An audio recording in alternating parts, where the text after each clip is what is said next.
살면서 우리는 수많은 어려움에 직면합니다. 때로는 벽에 부딪힌 듯 막막하고, 때로는 해결책이 보이지 않아 좌절하기도 합니다.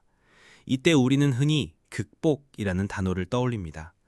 하지만 과연 모든 문제를 극복해야만 하는 걸까요? 때로는 수용이라는 또 다른 지혜로운 자세가 필요하기도 합니다. 극복과 수용은 얼핏 비슷해 보이지만 문제에 접근하는 방식과 궁극적으로 우리에게 가져다주는 결과는 사뭇 다릅니다. 극복은 말 그대로 현재의 어려움을 이겨내고 더 나은 상태로 나아가려는 적극적인 노력과 의지를 의미합니다. 이는 문제의 원인을 파악하고 해결책을 모색하며 필요한 변화를 만들어내는 과정입니다. 예를 들어 시험에서 좋지 않은 성적을 받았을 때 부족한 부분을 분석하고 공부 방법을 개선하여 다음 시험에서 더 나은 결과를 얻으려는 노력, 혹은 건강상의 문제가 생겼을 때 적극적으로 치료하고 생활 습관을 바꾸는 것이 극복의 대표적인 예시입니다. 극복은 우리에게 성장과 발전의 기회를 제공합니다. 어려움을 헤쳐나가며 우리는 새로운 기술을 배우고 인내심을 기르며 문제 해결 능력을 키울 수 있습니다. 또한 극복을 통해 얻는 성취감은 자신감을 높이고 앞으로 나아갈 원동력이 됩니다. 끊임없이 도전하고 변화를 추구하는 현대사회에서 극복은 필수적인 역량으로 여겨집니다. 하지만 극복에는 그림자도 존재합니다. 모든 것에 극복해야만 한다는 강박은 때로 우리를 지치게 만들 수 있습니다.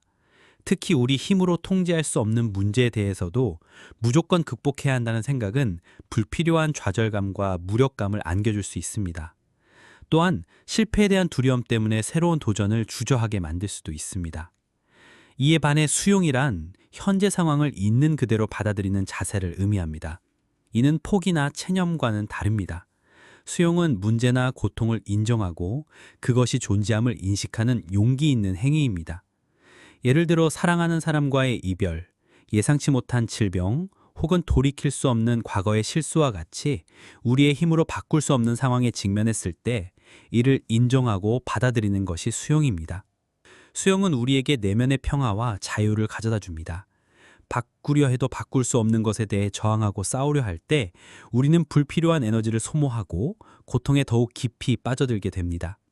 하지만 이를 수용할 때 우리는 더 이상 과거에 얽매이거나 미래에 대한 불안감에 시달리지 않고 현재에 집중할 수 있게 됩니다. 이는 불필요한 고통을 줄이고 정서적인 안정감을 얻는 데 중요한 역할을 합니다. 또한 수용은 성숙한 관계와 공감을 가능하게 합니다.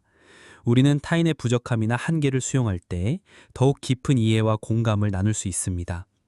마찬가지로 자신의 불완전함을 수용할 때 비로소 자신을 진정으로 사랑하고 타인과 건강한 관계를 맺을 수 있습니다. 결국 극복과 수용은 어느 하나가 더 우월하다고 말할 수 없는 삶의 균형을 위한 두 가지 중요한 지혜입니다.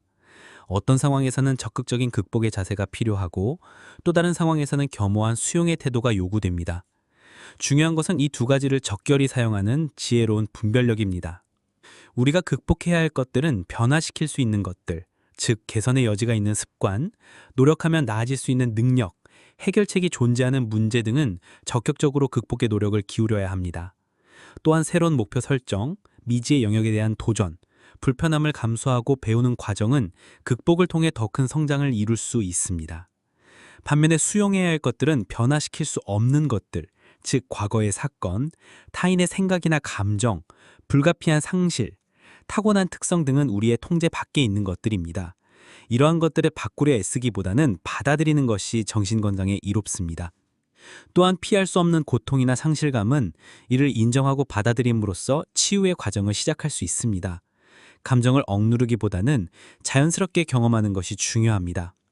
그리고 완벽하지 않은 자신을 인정하고 사랑하는 것은 건강한 자존감의 기반이 됩니다. 삶은 끊임없는 선택의 연속입니다. 우리는 매 순간 어떤 문제에 직면했을 때 극복의 칼을 빼들 것인지 아니면 수용의 품을 열 것인지 결정해야 합니다. 이 두 가지 지혜를 적절히 활용할 때 우리는 더욱 유연하고 강인하게 삶의 파도를 헤쳐나갈 수 있을 것입니다. 때로는 용감하게 맞서 싸우고 때로는 겸허하게 받아들이는 것. 이것이 바로 우리가 삶을 더욱 풍요롭고 의미 있게 만드는 방법이 아닐까요?